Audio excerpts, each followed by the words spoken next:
আপনার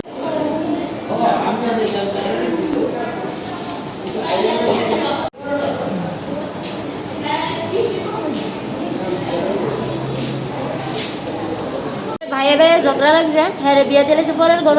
তোর ভাইয়ে ভাইয়ে ঝগড়া লাগছে ভালো কথা, তো হ্যাঁ তো বিয়ে দিলেছে, তো হ্যাঁ ভাইয়ের তোর তুই হ্যাঁ মারছে, তোর পেটে লাঠি মারছে, ভাইয়ের কিছুর মতো টান মারছে, বাবারে মারতো যা, ভাইয়ের মারতো যা। হ্যাঁ আমার কাকা, আমার ভাইয়ের ভাই। এবার ভাইয়ের লাঠি মারছে, হ্যাঁ স্বামীরে বুয়োর মধ্যে ঘুষি মেরে বুঝছে, স্বামী আর আইছে না।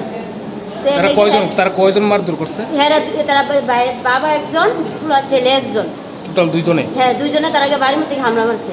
আচ্ছা, কারে মারধর করছে কারে? হ্যাঁ বেশি মারছে আমার ভাইয়েরে মারছে, বোনেরে মারছে, বাবারে পারছে না, বাবা দিকে অসুস্থ কে হইছে বেশি? বেশি অসুস্থ আমার বোন হইছে। ওনার নাম কি? হ্যাঁ হ্যাঁ নাম হচ্ছে এখন কোন জায়গাত নিয়েছে? হ্যাঁ হ্যাঁ অফিসিয়াল হয়ে আসছে। আপনি কি তাদের বিরুদ্ধে থানায় অভিযোগ করবেন? হ্যাঁ আমি অভিযোগ করবো আমার থানার মধ্যে। কয়জনের বিরুদ্ধে? তারা দুইজনের মধ্যে আমি অভিযোগ করবো। বাড়ি কোন জায়গা তাদের? হ্যাঁ বাড়ি হচ্ছে নেহারচন্দ্রনগর।